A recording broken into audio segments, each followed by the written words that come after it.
I was born at Murwillumbah on the north coast, New South Wales, and we lived at Tweed Heads. Well, my father first put me on his old horse he called Ned that he used to ride to the banana plantation, and when he was coming home of an evening I would meet him up the road, see him coming and have a ride back on Ned. He would put me up, and that's where I first rode, and I took a liking to riding and I loved horses from there. And then there were some friends that lived out of town on a dairy called Barrett's, and their sons were all riding ponies and they had quiet horses, and I used to get out there as often as I could to ride with them on their ponies and be double dinked by the older fellows, and I would have to hang on. Well, that was great teaching. Well, right from when I was 15, I used to go bush with some friends, plus my butcher friend. We used to go and help him with the bullocks. And then these other people said, well, you better come out and we're going to mark calves out at Ballowra down west of Badella, about 30 mile. And I said, I'd love to do that. So I spent a week out there with them, with my pony Trixie. And of course, that's riding through the bush and mustering cattle in the scrub. And then later I went out with these people when there'd be a few renegades like scrubber cattle, and we'd run them in and quieten them. But that was the greatest thing in the world for me, going cross country. I had no fear of galloping through the bush and jumping logs and creeks and ditches and what have you. So that was a great introduction to the cross country and three-day eventing. In 1955, I was lucky enough to buy a horse and I called him Bennelong. And the first year I won the 12-stone novice hunt in Sydney's Royal with him. I'd only had him less than 6 months. And then from there on, I started to show jump him. And the next year at Easter, they had the first three-day event ever held in Australia. And I was fortunate enough to win that. Well, after winning the first three-day event, I was really dead set then that that's what I wanted to do, was ride at the Olympic Games. So during the next 6 months after that, we went looking for horses with some friends all around New South Wales. And lo and behold, when we got our last day at Cooma, we found Mira Booker. He was the type of horse that I was looking for a three-day event horse, a bit more robust than Bennelong and more maybe reliable. Bennelong was a bit cunning sometimes and he would stop or run off. But I taught Mira Booker to jump, and he was such a kind horse and so easy to train. So that was 57, 58, 59 and 60 we made the team. Well, our coach and trainer was Franz Moringa, who'd come from the Spanish riding school, and he had 7 years as a pupil there, plus 6 years as an instructor. And he was such a great instructor that he knew so much about dressage and how to get your horses to perform well that it was unbelievable. And that was something that really makes your horse much more pliable and suppler for his jumping and all that sort of thing. And one thing leads into another and makes it so much a better athlete in your horse. And of course, then when we got to England, Australia didn't have much of a reputation as after the first team as being good dressage riders. So after 3 months in England, we competed at badminton as a team. And lo and behold, our team finished up first, second and fourth, and 9th and 11th. So that was 5 riders. So that was a great shock to the Brits and the international people. And they rode up the next week in their horse and hound. The Australians had a lucky run with their little ponies from Australia. Little pony. We had 4 months before the Olympic Games, and that was a good time to school our horses more and improve them. And they had a combined training event at Great Auckland, an international event in England. And when it was run, about 5 or 6 weeks before the Olympic Games, Mira Booker won that day, and one of the judges said that horse will go close to winning the dressage in the 3-day event at Rome. Well, the story is, after that, a week or so later, he jumped steeplechase schooling, brilliant, and we decided that he was at his peak and we just had to keep on his dressage. And lo and behold, 2 or 3 days later, we let him out of his box and he was lame in a hind leg. So that was 5 weeks before the Games. So that was a big shock. And I had a reserve horse that did have a stop in him, although he was brilliant. So we worked on from there, but Mira Booker didn't work. He was just let out every day and hosed his leg and poulticed it. Till we left, went to Rome, and it came, we were over there a couple of weeks beforehand, 2 or 3 weeks actually, and then we decided we had to ride him and start working him. And they said to me then, when coming up to the last few days when we had to nominate the horse each rider was riding, and they said, now which horse would you ride out of the two, Mira Booker or Adelaide? And I said, well, Adelaide has a stop, Mira Booker won't stop, so I'll stick with Mira Booker. Well, the Olympic Games, when they opened, we were able to go and march with the Australian team, which was very exciting, and we enjoyed that.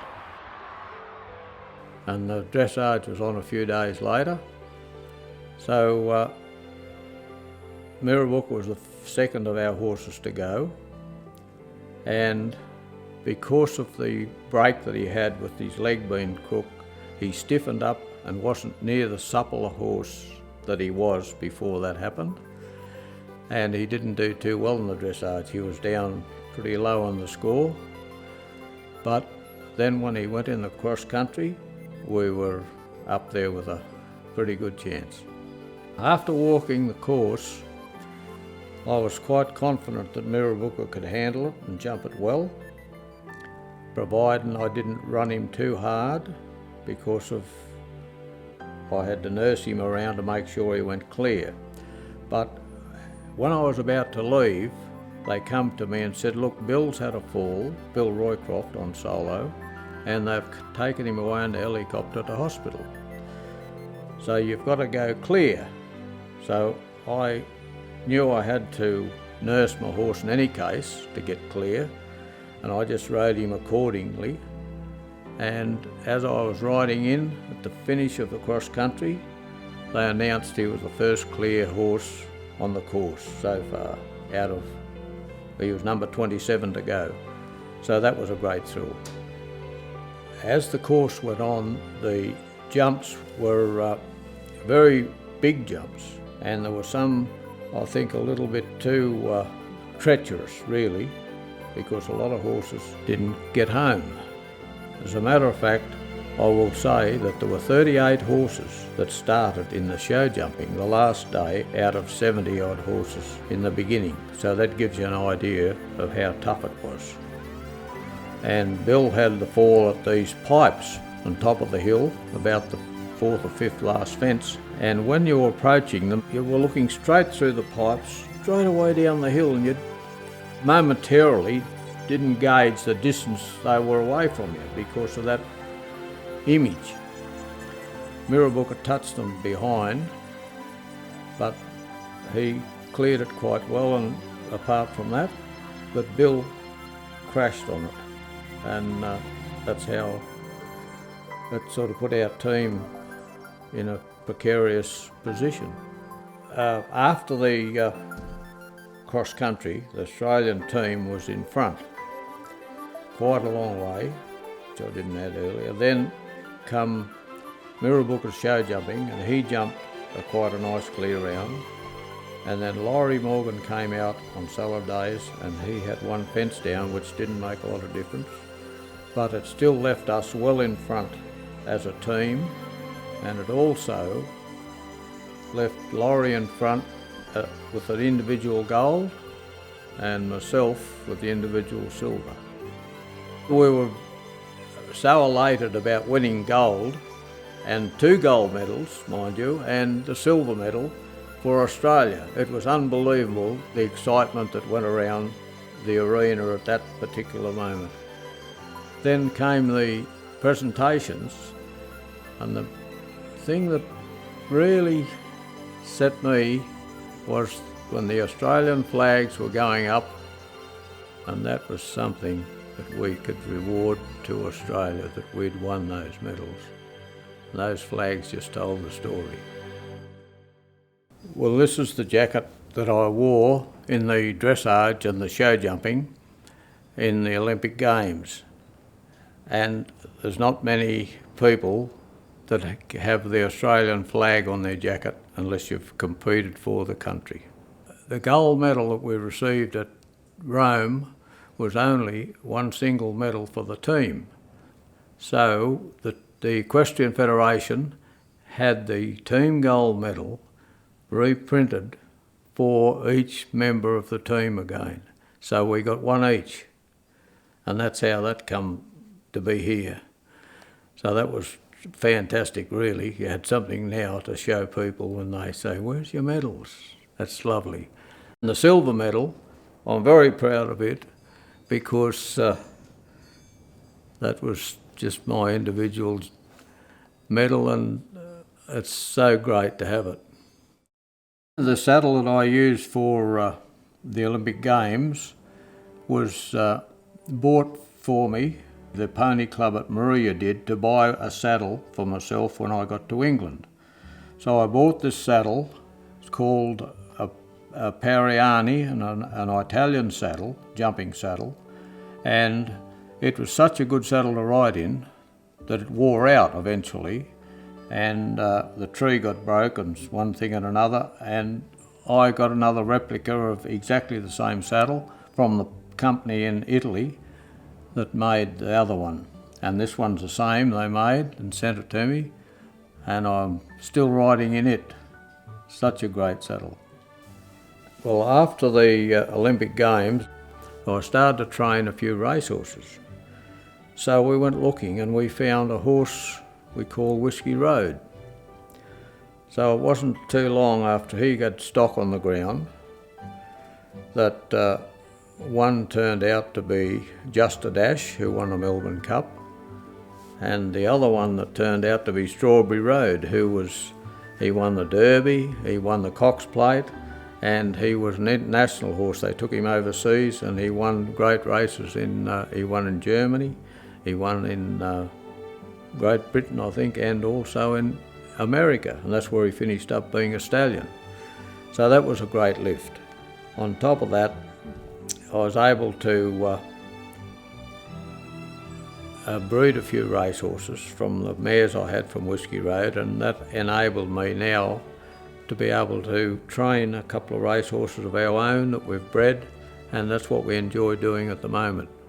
Well, apart from training racehorses, some friends had invited me to go for a ride in the mountains, for a pack ride. So riding in the mountains took over then for the last 20 years, and it's been a great thrill to go up there once a year and sometimes twice a year with these friends and rough it and have a great time. The thing is about all the riding that I've done, and I always put it back to the fact that I rode in the bush and become fearless in the bush, and that really stuck with me, and it still does when I'm riding. Schooling of horses. It's a slow process, and it's a very interesting process, and it doesn't happen overnight. Hasten slowly, then you've got a horse for life.